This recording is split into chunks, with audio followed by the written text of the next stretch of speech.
एक समय की बात है, राजस्थान के एक छोटे से गांव में लोगों की एक खुशनुमा जिंदगी चल रही थी। ये गांव चारों तरफ से पहाड़ों और झीलों से घिरा हुआ था और यहाँ की प्राकृतिक सुंदरता लोगों का मन मोह लेती थी। पर इस गांव के बारे में एक रहस्यमयी बात चर्चा में थी। लोग कहते थे कि यहाँ एक भूतनी का साया मंडराता है। गर्मी की उन रातों में जब चांदनी अपनी पूरी रोशनी फैला रही होती थी, लोगों को अक्सर एक किर्राती हुई आवाज सुनाई देती। इस आवाज को लोग भूतनी की आवाज कहते थे। पहले तो लोग इसे बस एक अफवाह मानते थे, लेकिन जब गांव के पुजारी पंडित शिव प्रसाद ने खुद इस भूतनी को देखकर उसकी आवाज सुनी, तब यह चर्चा और भी गर्म हो गई। पंडित शिव प्रसाद ने बताया कि एक रात जब वह मंदिर में आरती कर रहे थे, तो उन्होंने एक छाया को देखा। वह छाया बिल्कुल किसी विलासी स्त्री की थी, अपने लंबे बालों को खोले हुई और सफेद साड़ी में लिपटी हुई। उसके चेहरे पर एक अजीब से हंसी थी और उसकी आंखों में गहरी उदासी झलक रही थी। पंडित जी ने उसे देखा और बस यही कह पाए, तुम कौन हो? गांव के बड़े बुजुर्गों ने बताया कि यह भूतनी दरअसल एक नवयुवती है जिसका नाम सुहासिनी था। यह भूतनी की कहानी गांव के बुजुर्गों की जुबान पर हमेशा रहती थी। सुहासिनी एक गरीब घर की बेटी थी और बहुत ही सुंदर और बुद्धिमान थी।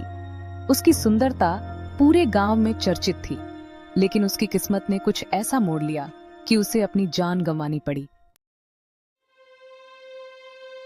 सुहासिनी की शादी गांव के सबसे अमीर जमींदार के बेटे से होनी थी, लेकिन उसकी सुंदरता और सरलता के कारण गांव के कुछ नासमझ युवकों ने उसे तंग करना शुरू कर दिया। एक दिन उन्हीं युवकों ने उसे परेशान करने की कोशिश की और वह भागकर उस पुरानी हवेली में छिप गई। लेकिन वह हवेली पहले से ही खंडहर में बदल चुकी थी और वहां से निकलते वक्त उसे एक हादसे में जान गंवानी पड़ी। लोग कहते हैं कि सुहासिनी की आत्मा को शांति नहीं मिली और इसलिए वह भूतनी बनकर हर रात उस हवेली की ओर जाती है। यह भूतनी की कहानी गांव के हर बच्चे की जुबान पर थी। गांव वालों ने कई बार उस हवेली में जाने की कोशिश की, लेकिन हर बार उन्हें असफलता ही मिली। इस बीच गांव के कुछ युवकों ने एक नई योजना बनाई। उन्होंने फैसला किया कि वे मिलकर इस रहस्य को सुलझाएंगे और भूतनी की आत्मा को शांति दिलाएंगे। रात के अंधेरे में वे युवा साहस बटोरकर उस हवेली की ओर चल पड़े। हवेली पहुंचने पर उन्होंने एक अजीब सी ऊर्जा महसूस की। वे धीरे धीरे हवेली के अंदर गए और वहां उन्हें सुहासिनी की आत्मा मिली।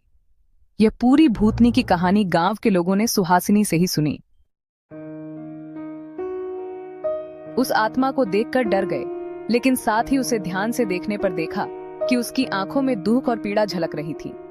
तभी उनमें से एक युवक ने हिम्मत जुटाई और कहा, सुहासिनी, हम जानते हैं कि तुम्हारी आत्मा को शांति नहीं मिल पाई।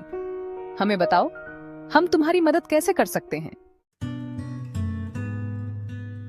सुहासिनी ने धीरे धीरे कहा, मेरी आत्मा को बस एक सही दफन चाहिए। मुझे वहीं दफन करो जहां मेरा असली घर था।